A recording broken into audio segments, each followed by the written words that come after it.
elected officials, city councils do. So there's a lot fewer lawsuits and a lot less risk when acting in a legislative capacity for that reason alone.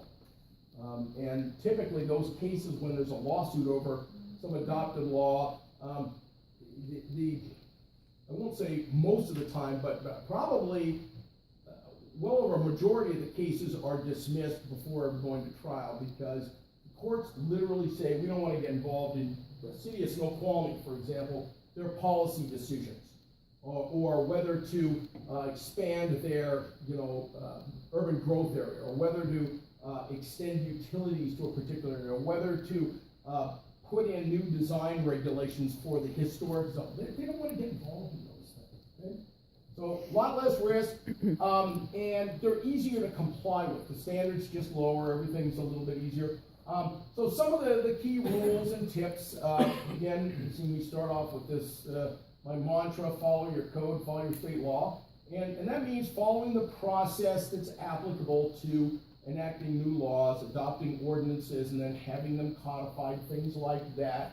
And most of these are pretty well ingrained in your code, or your staff knows them well. Hopefully not a problem.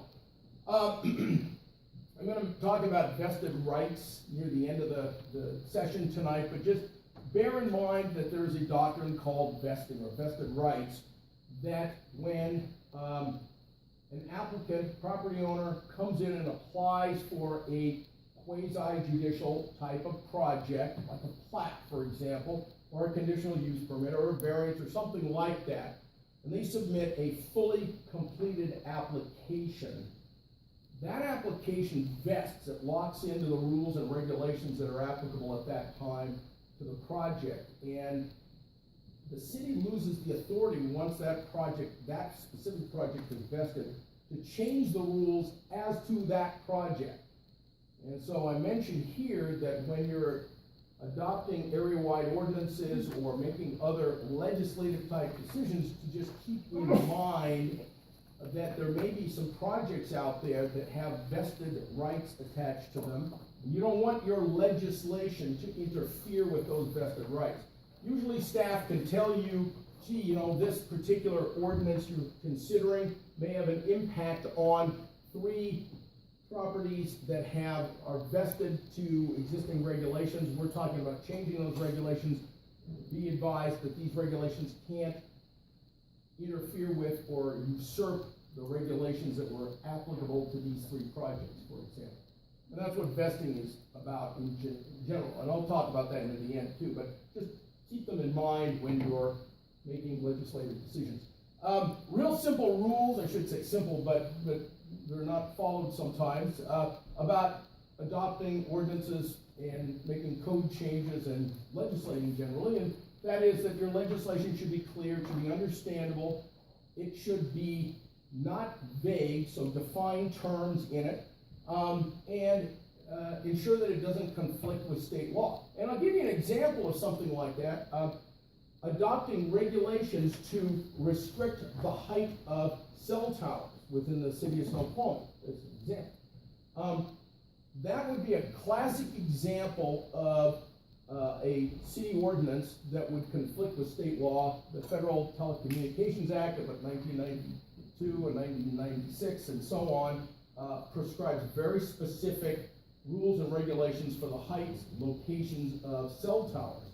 And it strictly limits the ability of local governments like the city of Snoqualmie and other cities from going beyond or changing those regulations.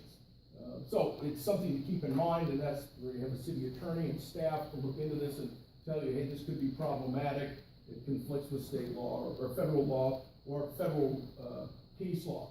For example, changing your sign regulations in a way that would make them not comply with the court case that came down about a year and a half ago, Reed versus Town of Gilbert, Supreme Court case that put all sorts of kind of new limits on how and to what extent you can regulate signage within your town. Eliminate internal conflicts within your code. And this is funny, this comes up every once in a while. I get asked to do reviews of land use codes or zoning codes, and I'll go through and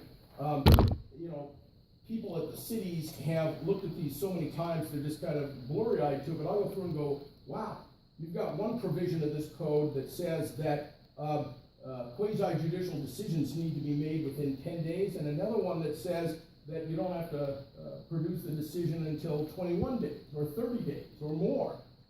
You've got a conflict there, which is gonna govern, okay? And that's a great issue to take to your city attorney. Usually I would tell you the shorter period is probably gonna govern. But again, look for code conflicts and clean them up. And then just make sure all your legislation has some kind of generic public purpose associated with it. That's what will make it defensible and proper, i.e. your purpose for a particular change in the code or legislation is to ensure public health, public welfare, safety, fiscal health,